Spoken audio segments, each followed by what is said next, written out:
everyone, and welcome to TNT. And indeed, we are going to be joined by the magnificent Muraco, a gentleman who has certainly left his mark and continues to do so throughout the World Wrestling Federation. Certainly a contender for the World Wrestling Federation Championship himself, a former Intercontinental Champion a number of times. And Mr. Muraco will be here along with his manager, the rather infamous Mr. Fuji. And together, Lord Alfred Hayes, I don't know of any other combination that has the certain quality of whatever it is they have here in the World Wrestling Federation. They have a darkness about them, a sort of a dark and deep threat, and they seem to me to be the obvious challengers for that World Wrestling Federation Heavyweight Championship. So if you would, we would like to introduce to you now the magnificent Muraco, along with Mr. Fuji.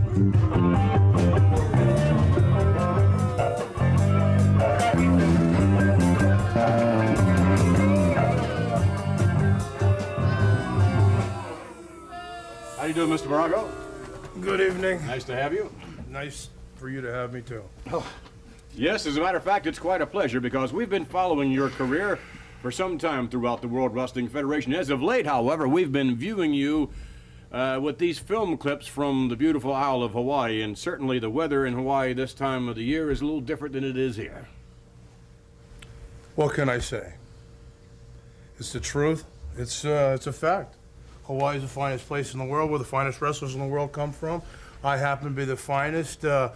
These film clips do not necessarily represent the magnificent Muraco, however. These film clips... Excuse me, if I may interject, perhaps, in fact, they do. I mean, because most of the film clips that we see have you on the beach, and perhaps therein, at least, the reinforcement of many of the views of the fans have of you when they chant, of course, the chant "Beach Bum." The beach, not my beach, not my side of the beach. See, what I did was to try and placate the WWF. I tried and make everybody happy. I have some surfing footage that I consider garbage. I have some girls that I consider garbage. We would like to take you to this footage, if we may. Let's go now to some videotape footage all the way back to Hawaii.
Impressive, Mr. Muraco. Impressive.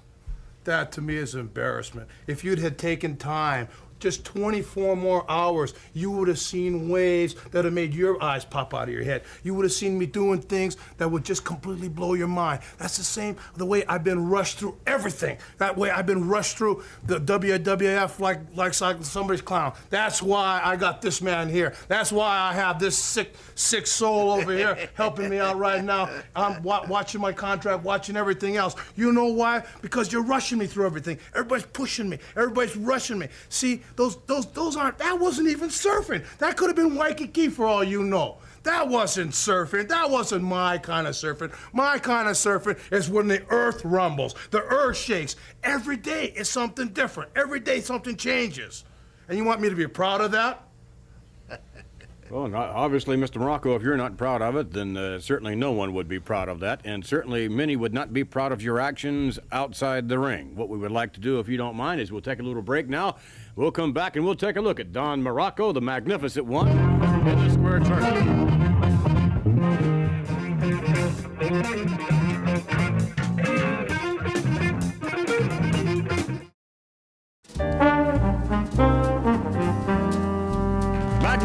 Muraco, along with Mr. Fuji and Lord Alfred Hayes, and we saw earlier on some footage of the Magnificent One surfing in his native Hawaii. Moments from now, we'll take you up to a match that you recently had, I believe, in Canada, and this is more of the vintage Magnificent Muraco. Would you agree? This is the new Muraco. This is the Muraco that's incorporating new styles, new moves, new devastation techniques, new pain. In my collaboration with Mr. Fuji. Yes, Mr. Fuji, you seem to have sometimes a great deal to do with Mr. Muraco in terms of his mental attitude, and certainly, no doubt, sometimes too much to do with Mr. Muraco in terms of perhaps interfering physically in a match from time to time. Certainly you have been inclined to do so. Let's take you now, ladies and gentlemen, to some videotape footage in which we will see the Magnificent Muraco in wrestling action, accompanied by his manager, of course, Mr. Fuji. Ladies and gentlemen, this match, one fall with a 10-minute time limit. Introducing first, from Hoboken, New Jersey, weighing 235 pounds, Mario Mancini. From Sunset Beach, Hawaii, 267 pounds, the Magnificent Muraco. All the way from the sands of Waikiki, the Magnificent Muraco, along with his manager, Mr. Fuji. Let me correct you on that, Jack. Sunset Beach. That's on the other end of the island. That's right. That's absolutely correct. He has changed from Waikiki and now makes his beautiful home in Sunset Beach. That even sounds good. And Muraco's wasted no time in making an impression on Mr. Mancini. 3 or 4 shots, big knees to the abdominals, picks him up. What's he got in mind for him here? Ooh, there's a unique style of a backbreaker. And the Magnificent One truly looks magnificent. Knee to the abdominals. Muraco's going after that midsection on Mancini. I had the opportunity of talking to the Magnificent Muraco, and he informed me that it gets pretty lonely on the beaches of Hawaii with all the beautiful young ladies in attendance. He was very anxious to get back to the wars of the World Wrestling Federation and action. Are you serious, Jack? I think I'd have taken the beautiful women of Hawaii, even though the Magnificent One is truly looking magnificent. There's Mr. Fuji, his manager. Ooh, now that was close. Quite a combination, the Magnificent Muraco and Mr. Fuji. That's right, Muraco has Mancini right where he wants him. Another knee to the abdominals. Muraco must have something in mind. He's really going after the abdominal section of Mancini. Cover. Look at that. He stopped him. He stopped him at 2. Referee Roger Francoeur and telling Francoeur, no, no, no. Look at Mr. Fuji. Oh, he loves it. I heard Mr. Fuji call for it. Not yet, Magnificent One. And the Magnificent Muraco reprimanded the referee for attempting to count 3. I love it. I love the style, Jack. I love the style. Muraco is almost, well, he's almost programmed by Mr. Fuji. That well might be. Picks him up. What in mind here? Looks like a shoulder breaker, a power slam. No. Boom. Double shoulder breaker, I guess you'd call that. The Magnificent Muraco just toying with Mario Mancini. Just toying with him. Very impressive. The Magnificent Muraco, along with manager Mr. Fuji. Oh, and I'll tell you, that pile driver right there was really something to see. Let's go up to the ring right now and get the official decision. The winner of the match, the Magnificent Muraco. Very, very impressive in his victory over young Mancini. I love the Japanese etiquette between Muraco and his manager, Mr. Fuji. They bow to each other. Kind of unique. All right, let's pick up the video replay once again and watch the Magnificent Muraco in action. Now that move right there, it's kind of a combination double shoulder breaker and almost a reverse pile driver. Very unique move by the magnificent Muraco. I thought it was the pile driver, Jesse. 2 and 3. Muraco totally dominating Mario Mancini, not even really putting on a solid cover. Mr. Muraco, perhaps more than others, really enjoyed dishing out the punishment. You know, it's refreshing to hear some accurate commentary. This clown Jack whatever introducing me from Waikiki Beach, but Jesse the Body knowing well enough his corner of the world that I come from Sunset Beach, not Waikiki. Mr. Fuji, what kind of plans, what kind of aspirations do you have for the magnificent Muraco? We have lots of plans, boy-son. But now I am teaching the magnificent one my style to be vicious and sadistic, as you see how Muraco is. Very vicious. He wants the opponent to suffer and scream for mercy. I have taught him mind-to-mind communication, and that's how we communicate. Oriental discipline. Oriental discipline. Where the mind, where pain is no longer a factor, where suffering is no longer a factor. I can endure. I've always been able. There's no one ever made me say, I quit. There's no one been able to stop me.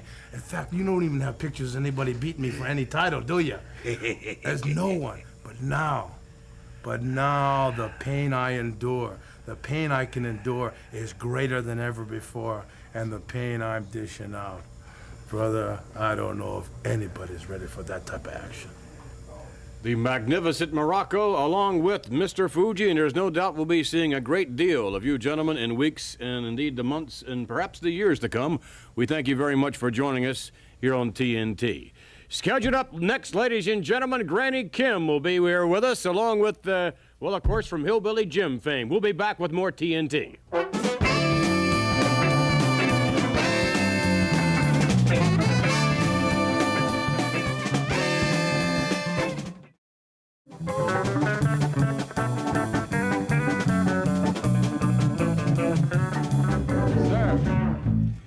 Granny Kim. Yeah, hi. I can't believe I'm actually talking to Mr. Mahon. Yeah, What's your name? Vince. Vince, Right. Vince. And this is Lord Alfred Hayes. Oh, I'm pleased to meet you. Well, I'm very pleased to meet you, And Jesse. your dogs here are something else. Yeah, aren't they nice? Ain't there something? They're the most beautiful dogs in the county. Yeah, yes, they are. Oh, yeah. Now, you must be very, very proud of Hillbilly Jim. Oh, I'm so proud. It brings tears to my eyes. Is that right? Oh, that boy is something. He's a big one, ain't he?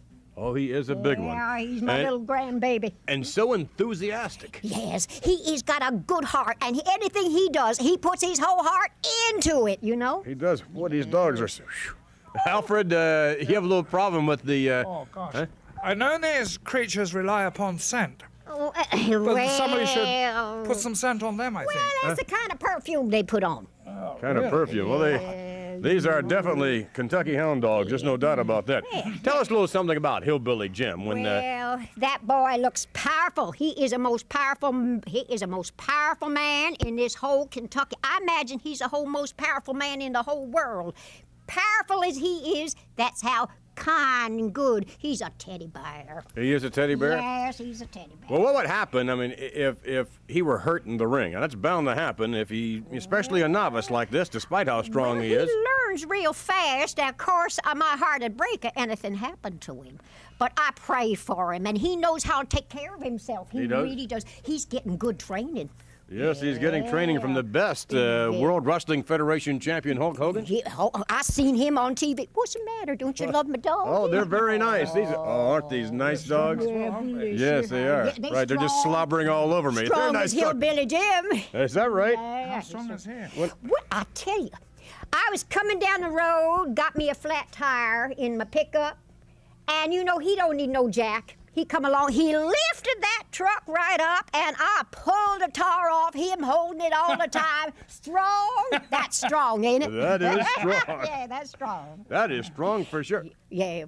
Yeah, what else you want to know about him? Well, now, Hillbilly Jim, despite his enthusiasm, despite his strength. Now, Granny, you know this wrestling business can get a little rough sometimes, and he's got a long ways to go. Well, he's learning. He's learning fast. He always was one to want to learn things, make himself better. Of course, as I said, I wouldn't want him to get hurt. I watch every match, and my heart's just a pounding. Well, the dogs are getting a little restless. Let's go to some videotape, and we will see Hillbilly Jim in his very first match. And, Granny, you can sit here and watch it along with us. I'll watch it all the time. All right, let's go now to the videotape. Corner, pats him on the chest and backs off.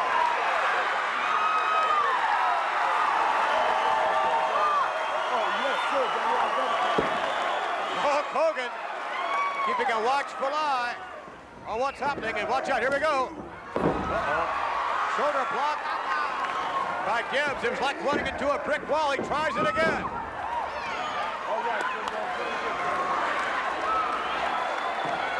Gibbs now go. Oh, my. Oh, what a slam.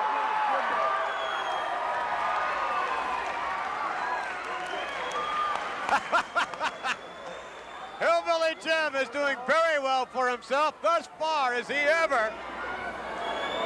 But Gibbs, a seasoned veteran, I think. Oh my. Raked his eyes, I believe he did. Raked his face. Jim in trouble now. My goodness. Unfortunately, this is what happens when you have a relatively inexperienced individual in the ring against a veteran like this fellow Gibbs. That's true, and of course Gibbs failed at everything he tried, and then, like you say, he did something around his eyes, and of course nobody's strong in the eyes, so. Gibbs hammering away, kick to the chest, or in the midsection. Try to get him up. Gibbs can't quite get him up. Oh, look at that! What a slam by Hillbilly Jim! Oh, what a bear hug! That's what he's been working on. How about that? Hillbilly Jim wins the match. I don't think he can believe it. Terry Gibbs wasted no time at all in submission, and Hillbilly Jim has done it. He has won his very first World Wrestling Federation matchup. Here is your winner, Hillbilly Jim. All right, go get him, Big Jim. The hat's back on the head. Hillbilly Jim. Back here with the dogs, and I was some moment to remember, wasn't it, Granny? I've watched every time he's on. I see him every time. You know what he's done? He said maybe someday I'll come watch him in person. Yes. Well, now, Granny, he's doing a lot of traveling these days, and I would think, you're no spring chicken. I would think that traveling can kind of wear you down a little bit. Well, there's plenty of springs in the old chicken yet. Well, Hillbilly Jim, I'm sure, would like to have you at ringside because it'd give him a great deal of support. Well, support, I'd cook for him. I'd give him the victuals I know that's made him strong. I had a lot of input into them strong muscles with my victuals I prepared for him. I'm sure there's no doubt of that. Something made this man strong. These dogs are something else again, too. Yeah, they're strong, Alfred, too, ain't they? Yes, Alfred, they're strong, all right, aren't they? Oh, gosh, they're so strong, I can't believe it. One of them's actually named after an English policeman. It's called Copper.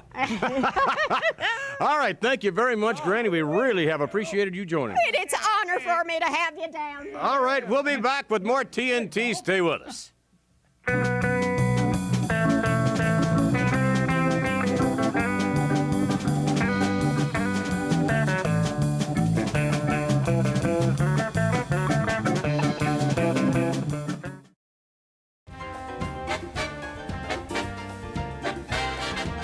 Back with more TNT, and that Granny Kim, she is something. Oh, isn't she? The dogs were strong, but she was strong in personality, wasn't she? Yes, indeed, she was. The dogs were strong, I mean...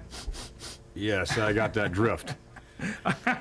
Let's take you now to some special videotape footage, ladies and gentlemen. In its entirety, we'll show you a special styling of the hair. This contest is a tag team event scheduled for one fall with a 15-minute time limit. Introducing first, from Portland, Oregon, weighing 267 pounds, recognized as one of the strongest men in the world today, Ken Patera. His partner from Los Angeles, California, weighing 373 pounds, Big John Studd. And their opponents from Philadelphia, Pennsylvania, weighing 238 pounds, SD Special Delivery Jones. And from Grenoble in the French Alps, weighing 477 pounds, the 8th wonder of the world, Andre the Giant. This is going to be an extraordinary matchup. Andre and SD Jones pitting their collective skills against two of the strongest, not just one, two of the strongest men in the world today, let alone professional wrestling. Big John Studd recently, unofficially, breaking the world bench press mark, and Ken Patera, officially, the first human being to ever military press 500 pounds. Together, Bruno, this combination, at least on paper, figures to be awesome. They have to be awesome, but it's interesting because to demonstrate that strength against the likes of Andre, this is what I want to see. Against SD Jones, who I have a lot of respect for, terrific wrestler, they can perhaps show their strength with SD Jones, even though he's very strong in his own right. But against Andre, this is what I want to see when he gets in the ring. The Brain looking on. Bobby the Brain Heenan, manager of Patera. And Studd over now, SD right back at him. Arm drag, nice maneuver on the part of SD. That was nicely done. Yes, it was. He hooked Patera's arm and took him on a sort of a drag. Oh my, the tag is made, and here comes Andre the Giant. Patera wanted to a hit, but by Andre. Andre working on the arm, another hit, but Patera not faring all that well at the moment. Frequent tag. Andre and SD have spent a lot of time as of late teaming up. SD looking very good for himself.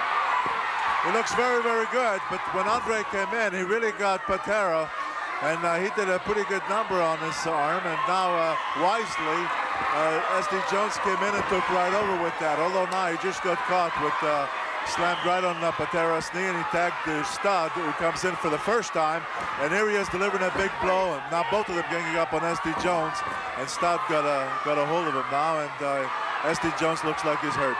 Well, this, of course, is what Andre and SD earlier on were doing to Ken Patera, which is a thing to do in tag teams. Oh, my. Keep one of your opponents from tagging his partner.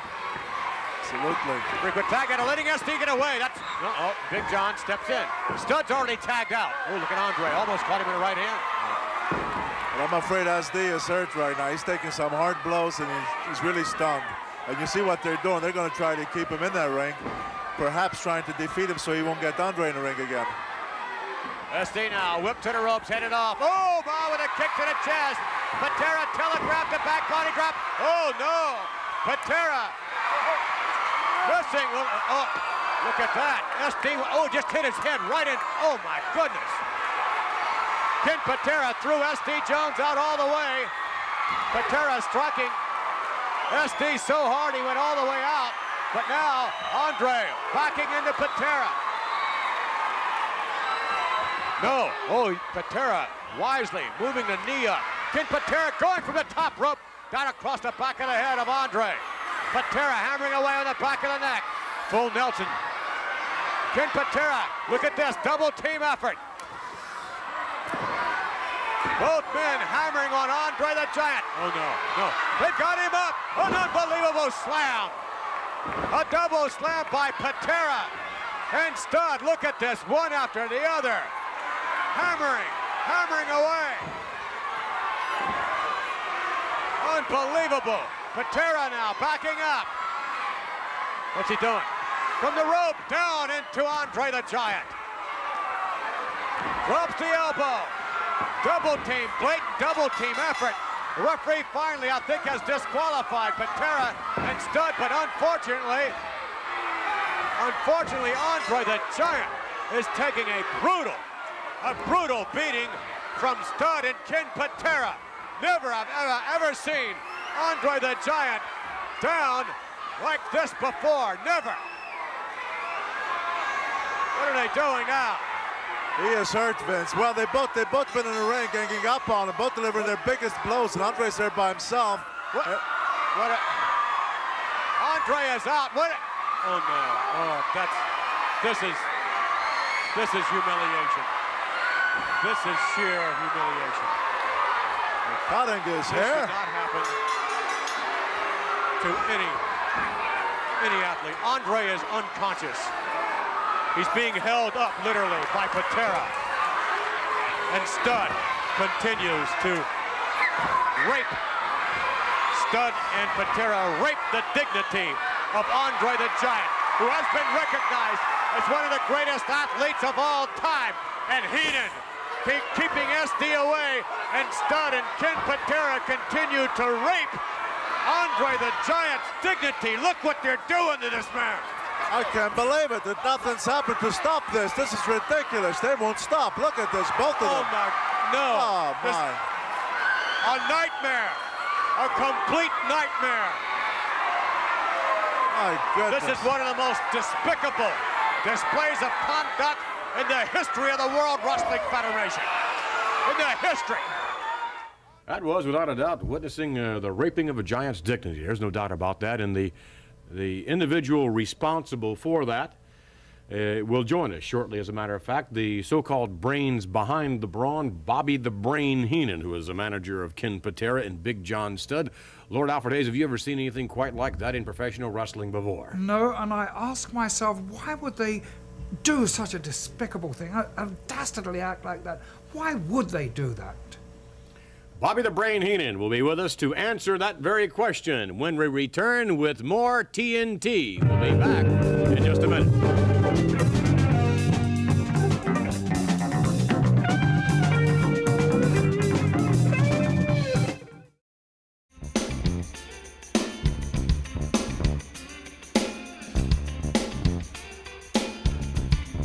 All right, back with more TNT, and to join us now, ladies and gentlemen, an individual who certainly has had an unbelievable impression on the fans throughout the entire World Wrestling Federation. Would you welcome, please, Bobby the Brain Heenan.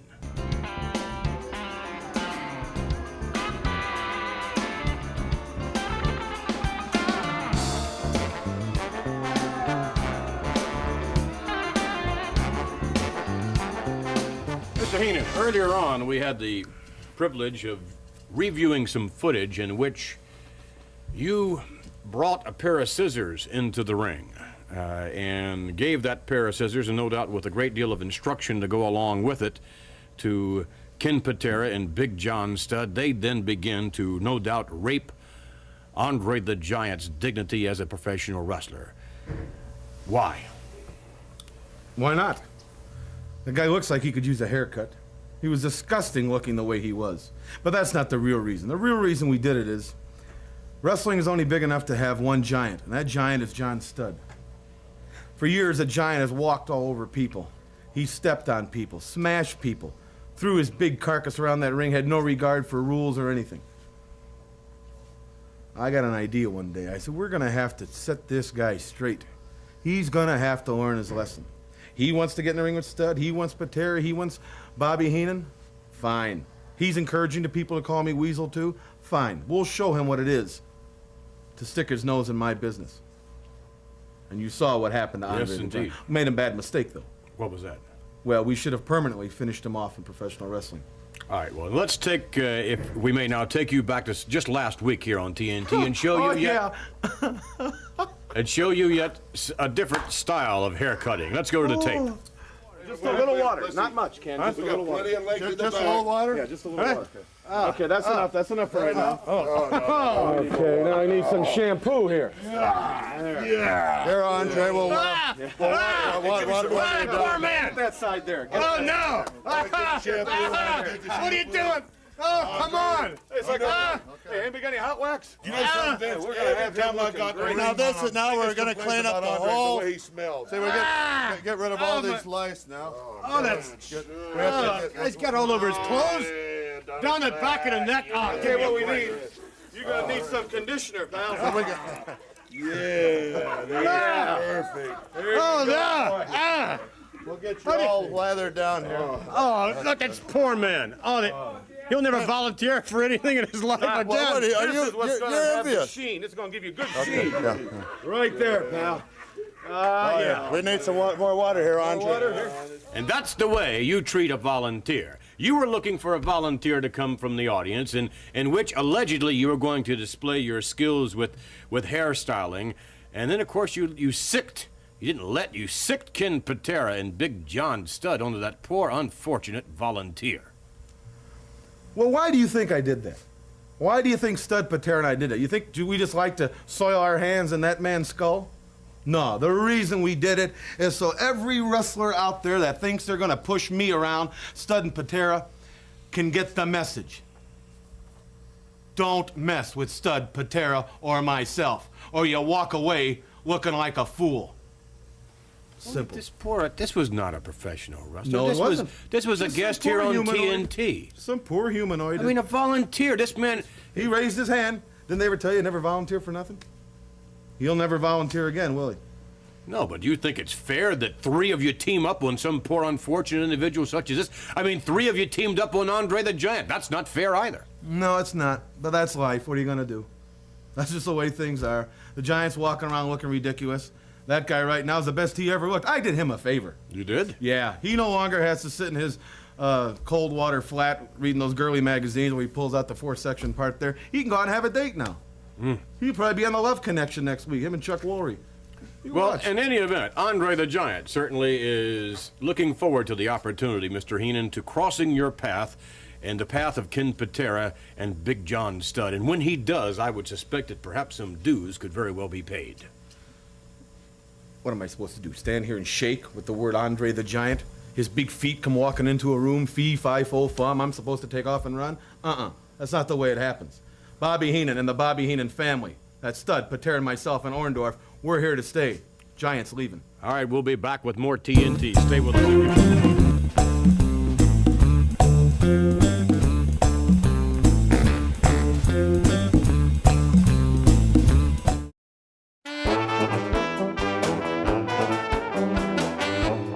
With more TNT, and to join us now, ladies and gentlemen, an individual who has spent a great deal of his time on the West Coast, as well as traveling all the way around the world. Without a doubt, one of the all-time greats when, in fact, he put on the tights as a professional wrestler. And now, one of the great managers in the World Wrestling Federation. Would you welcome, please, Mr. Freddie Blassie.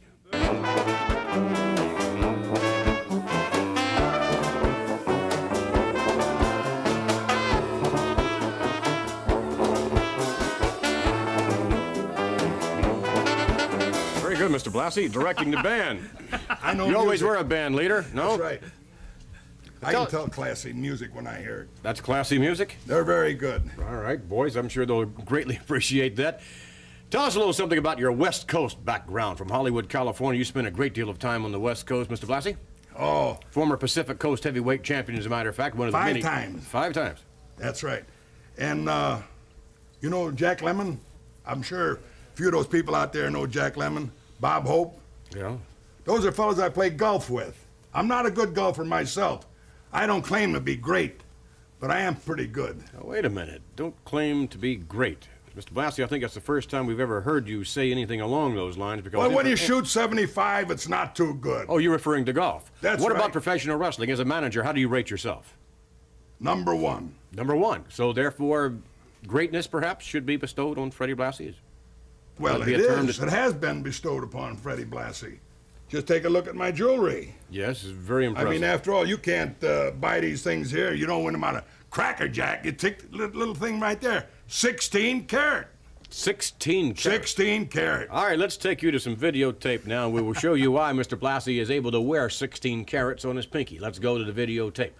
This is a tag team attraction scheduled for 1 fall with a 15-minute time limit.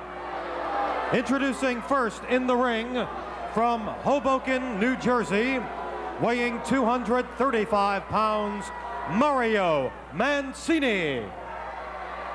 His partner from Brooklyn, New York, at 247 pounds, Steve Lombardi. And their opponents, first, the manager, Classy Fred Blassie. And he represents, from Russia, weighing 313 pounds, Nikolai Volkoff. And from Tehran, Iran, weighing 258 pounds, the Iron Shiek.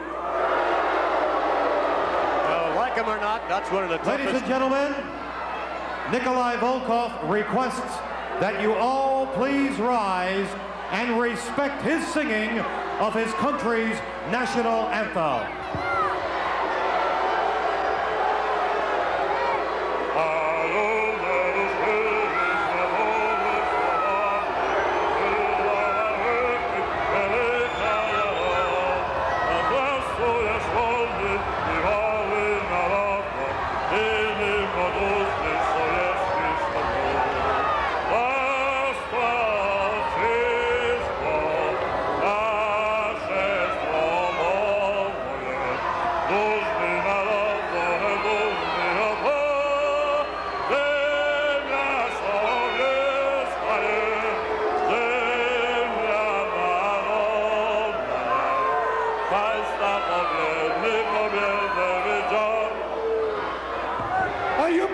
Shut up! Iran, number one!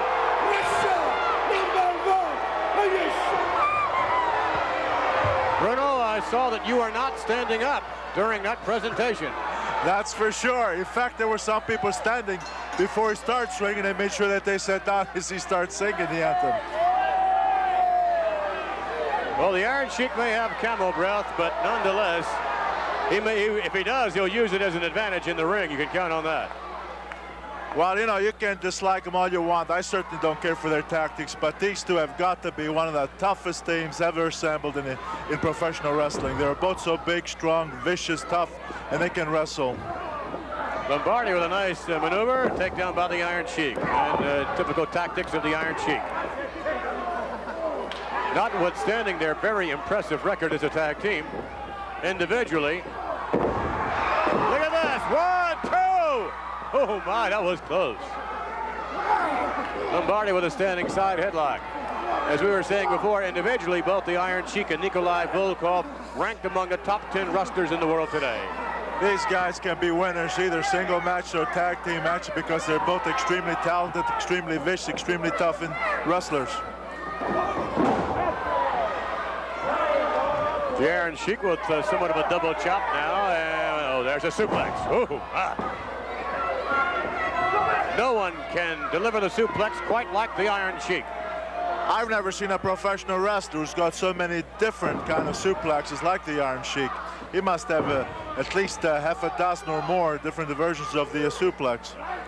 And there, Nikolai Volkoff. Oh my, look at that, right up. Mario Mancini all the way to the top, and Nikolai Volkoff sends him down to the canvas, rocks back on the leg, an easy victory.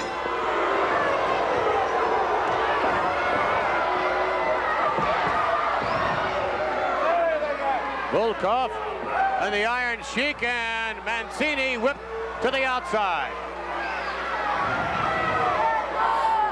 Yes, indeed, certainly not a very popular tag team combination as they're being greeted by manager Freddie Blassie. Here are your winners, Nikolai Volkoff and the Iron Sheik. Freddie Blassie. Anything for a buck, yes indeed, and there you see some of the bucks on the finger. That is 16 carats of the biggest, I believe, diamond ring I've ever seen, Mr. Blassie. And surely Mr. Volkoff and the Iron Sheik have contributed greatly to your monetary income. You know, I'm talking now about Nikolai Volkoff. We can care less about the money because we know I make the money. And I make the money because I feel that they're the greatest tag team in the history of wrestling. In just a few short weeks, they've become the #1 tag team in the world. Worthy of contention, then, for the tag team championship. They're the uncrowned world tag team titles, and I guarantee they will win it. Well, Mr. Blassie, if in fact they do you see more greenbacks headed your way? What do you think I'm in a business for? Well, now, I must say that for many, many years, the championship, the World Wrestling Federation title, eluded you, both as a wrestler and certainly as a manager for many years, until, of course, the Iron Sheik came along. And now, perhaps you'll make wrestling history by having tag team champions under your wings. Well, I know that will come about. And you used to always needle me all the time. Mr. Blassie, every time I had one man in my stable, you'd always inform him, Blassie, you've never won the world title. Blassie, you haven't done this. But Blassie proved you wrong, didn't he? Yes, and indeed. I'll prove you wrong once again. I will have the world tag team title with Nikolai Volkoff and the Iron Sheik. They're the greatest tag team in the history of wrestling. All right, Lord Alfred Hayes, your analysis of the possibilities of Mr. Blassie's aspirations. Okay, let's look at it very logically. The Iron Sheik, former world champion, he still has that tremendous ability. Volkoff, a huge, awesome Russian, well over 300 pounds, he has ability and excelsis. Put them together, their potential is absolutely unlimited. Wonderful. Yes, but nonetheless, you are pursuing individual tasks for them both, hoping that the Iron Sheik can recapture the title or hoping that Nikolai Volkoff can take it. I wonder just how good they'll be collectively. We're out of time, Mr. Blassie.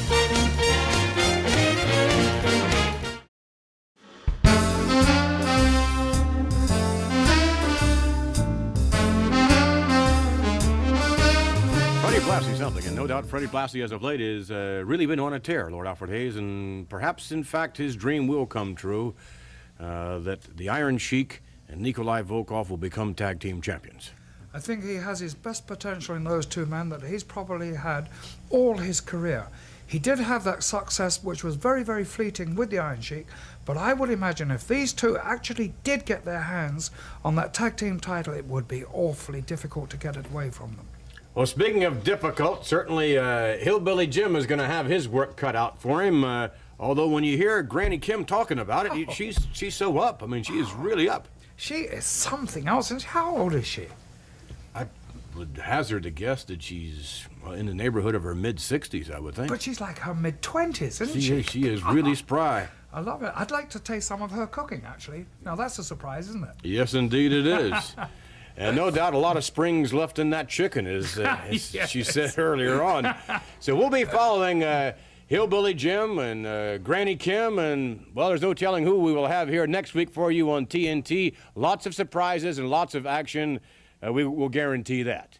And no doubt, of course, we also invite you to join us for All-American Wrestling here on the USA Cable Network on Sundays at 12 noon, notwithstanding, of course, one of your favorites, primetime wrestling on Tuesday nights with the co-host Jack Reynolds and Jesse the Body Ventura. Fantastic. Join us next week for more TNT.